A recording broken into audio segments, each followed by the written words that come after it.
We're back here on our program, The Platform, and we're speaking with Randy Wolf Albury today. And Bianca is into kayaking, and we are learning a whole lot about what it does for your overall health. And kayaking first came to the Bahamas when? I think we have had actually a lot of stories about international kayakers who's been doing some fabulous things through the Bahamas, okay? And I think over the years, a lot of people have picked it up because of that. Just most recently, I've had two guests who are based in Wales. Nigel Dennis, he's a world famous kayak explorer, and it's our partner, Ida Wilkinson. They were here about 3 years ago, and they did a circumnavigation of Andros. Took them 3 weeks. Totally supported in two kayaks about 17, 18 foot long. They actually, and this is one of the most amazing part. They actually started a trip by kayaking from Coral Harbor, straight across the tongue of the ocean to Fresh Creek. That took them 9 hours. The boats were totally loaded down with about 100 pounds of gear and food. And they were going over the tongue of the ocean. They went across the tongue of the ocean, just the two of them, no support from no vessel at all. But this is what they do around the world. But just for, I mean, it brought home the reality to me that, okay, they're doing this here. I would not do this across the tongue of the ocean, okay? And they said it was one of the most beautiful experiences they've ever had. The color of our ocean is just totally unique. I mean, it went from the turquoise, greenish color to that beautiful, deep, deep blue, okay? And they said they totally enjoyed it. It took them about 9 hours. Then they arrived in at Fresh Creek. They camped there. My so-called team there, because my in-laws lived there, so that's like our second home in Calabash Bay. They stayed there overnight. They replenished some of the food and stuff, and they kayaked straight up to Morgan's Bluff, Nicholstown. They came around the point to Red Bays, and they came straight round past William Allen's to the Bights. They went through the Bight and did a loop around Mars Andros. So it was like a figure eight. And they came right back and finished in Fresh Creek. Took them about 3 weeks, 321 miles. 321 miles. Totally self-sufficient. That's just one of the trips. But that sounds very dangerous to go around the tongue of the ocean. They said it was absolutely amazing. They said the west side of Andros is just unbelievable. They've seen so many sharks on a daily basis. Sharks are bumping into them, bumping into the boats. The wildlife is just amazing. And that's one of the areas that the Bahamas National Trust is trying to promote. Absolutely. Okay, the parks, they have new hashtags, #parks242. Okay, and I encourage anyone who has the skills to really explore it. Have you been to the west side? I haven't been to the west side yet. I only drove across there a few years ago during our Crab Fest, but I'm going this weekend. Okay. So that's the best thing about it. Yeah, I've heard some wonderful things about the western side of Andros. Yes, it's and amazing. They say it has a colony of flamingos. Yes. People, I never knew that until a couple People years thought that ago. the biggest colony was in Nygard. But the western side has a tremendous colony of flamingos. That's right. That we don't know a whole lot about. We don't even know about. And just to explore that, I mean, they said that was one of the most amazing part of their trip. And there was the point where they were coming from Red Bays towards the Bights, and they said at that point they didn't see anyone for about 3 days. Not one human being for about 3-4 days. That's really getting in with God, nature, right? That's how you feel God and nature. Yes. That's when you really feel that. I was able to go. That's a lot of ground for them to cover. Also, that's so many miles in only 3 weeks. Tremendous amount of wildlife Yes. in on that part of Andros as well. That's And right. so there are many Even snakes portions. too, Yes, and everything. many parts of Andros that remains unexplored. You're right, unexplored, untouched, and that's the beauty of it.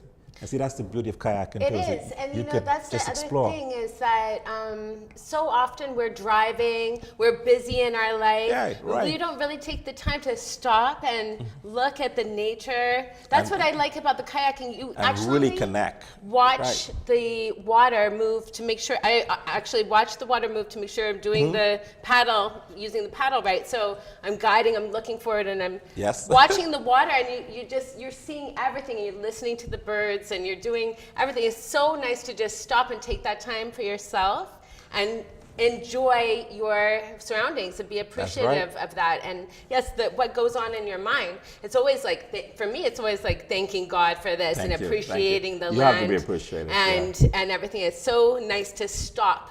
And that's what I was saying in the beginning. Then you get out there, you have to get back. It's a tough workout. You can't get out of that kayak. There's no way. You have to get back. And then you feel like it's so rewarding after. It's such a nice way to work out and a nice lifestyle.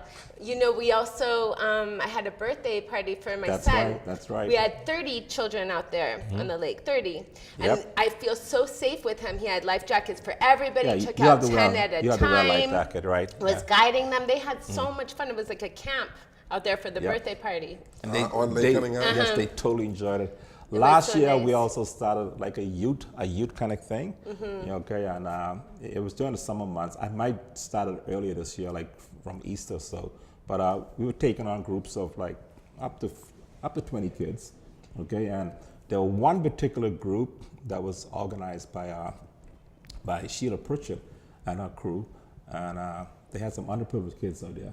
This was the first time they've been on the water and participated in any boating activity, okay? And she said, usually this group of kids is a challenge. They don't usually talk. You know? They have so much stuff going on inside of them. And that day on the lake, man, listen, afterwards they were talking straight through. When they went on the bus ride, they couldn't stop talking. They want to know when they're going to come back again to try this. So. That's what gives me joy. You know, it really motivated me. As you both speak, I get the distinct. Well, it is registered to me that we really do not appreciate our country in the main. No, we don't. There are thousands of Bahamians who really do not know the Bahamas and have no appreciation for the kinds of things that you are doing. And you know, and you get this every day. People say, "What's there to do in Nassau?" Okay, what's there to do in Nassau? There are a whole lot of things to do. You know, I'm bored. There are tons of things to do if you just unplug. Just unplug. Just get out the house, you know, and maybe just go for a walk. Okay? No matter where you live, whether it's Stapleton Gardens up the road, or you could just say, you know what? I'm gonna go for a long walk, a nice long trek. I'm gonna take a backpack and I'm gonna walk the Life at Key. You'll be surprised what you see. Okay. And or just walk over by Harold Pond. Yeah. Just walk by Harold Pond. It's very accessible. Sit down there, meditate, connect with nature, connect with God, say a prayer, you know, and you'll be amazed. Just a simple little exercise brings you so much peace.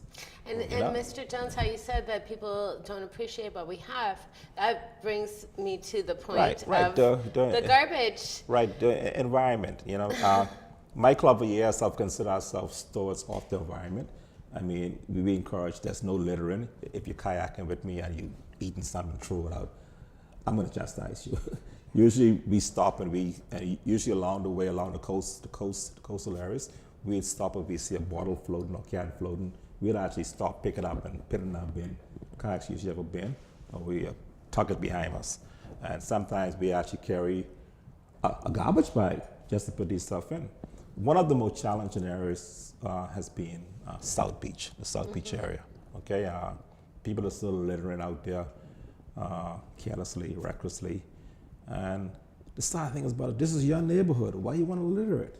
Okay, there have been some incidents in which I brought out tourists out there, and before I took them on the water, I got a rake.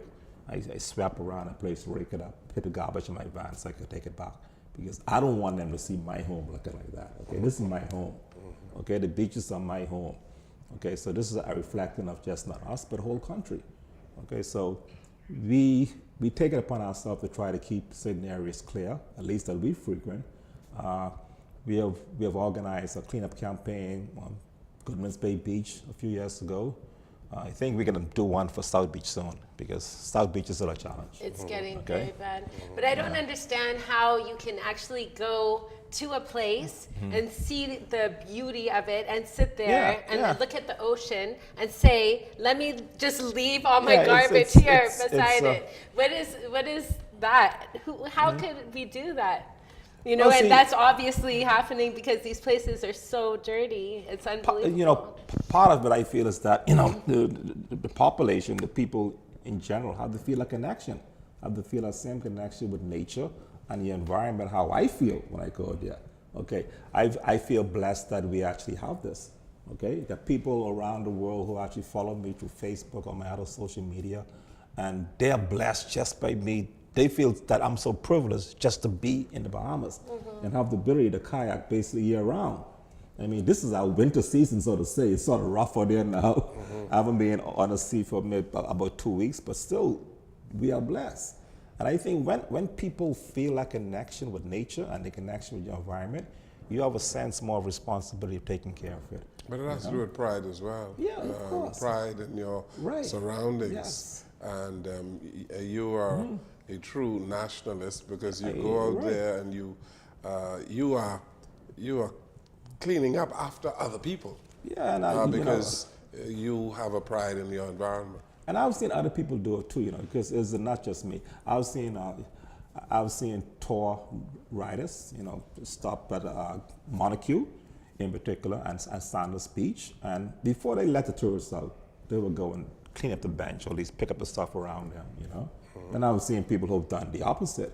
I've actually asked like one particular tour guide, so why aren't you, you know, picking up the stuff around? He said, well, someone's going to clean that up. I said, well, you know, that's not the attitude, man. You have a bus full of tourists, you know. Yes. This is your country. We all have to do our part. Yeah, so we all got to do our part. To keep the environment clean and pristine. And it's good that you are doing that. And so we need to encourage young people, definitely, school, from primary school straight up, to have this sense of pride. Sense of pride about the environment and you know, and feeling connected to it. You know, kayaking is one way, but there are other ways too. And also, you know, it's about not allowing your neighbor to do it. You know, I've been to Los Angeles. Let's say they're very good about not littering. Right. They're very good about if somebody else would do something like even the cigarette butt or something, right? If they put out the cigarette butt on the ground, the other person's like, what? What are you doing? You got to pick this up, or they pick it up for them and give it to them. You know what I mean? Not allowing your neighbor to do it. Also, not saying that it's okay anymore. You know? Yes. So often, I mean, I've seen people clean out their car and just take the garbage from their car and throw it out. And then if I say something, they said, I'm giving somebody else a job. Have you heard that? Have you heard them say, I'm giving somebody else a job because somebody else will come along? Yes. This kind of thing is it's an attitude. It's an attitude. And I believe that if we address that attitudinal problem among the citizens, the change will come. But sometimes they say that there's no garbage bin out there or anything. Yeah, Like, I mean, Congolese has been producing, that's not a young man who's been an environmental stalwart and really promoting cleanliness. He's being exposed in a lot of different dirty areas and trying to bring it to the government's attention or whoever is responsible for that area, okay? He and I were talking last night, and of course, one of the core problems is the enforcement, okay? We could put a bin out there and people will dump in the bin, but then whoever is responsible forgets that, there's a bin out there that needs to be collected. And then whoever is policing it doesn't come by to make sure that the right type of garbage is actually going in there. A few years ago, I try to, because I live near Yamakro Beach, I try to be involved with the efforts of keeping Yamakro Beach clean. We had a bin that was sponsored by a major company, and they put a bin on Yamakro Beach, but guess what? People start coming there and dumping appliances, everything but a car, okay? Yes. And the bin was, and he said, I can't do this. And putting the bin there was actually created more of a problem. Yes. Because now people consider it a dump site. Yes. And the bin wasn't collected in time. But even if the bin is collected in time, the guy who's collecting the bin comes in and says, whoa, man, I cannot take this stuff. It's just supposed to be garbage bags.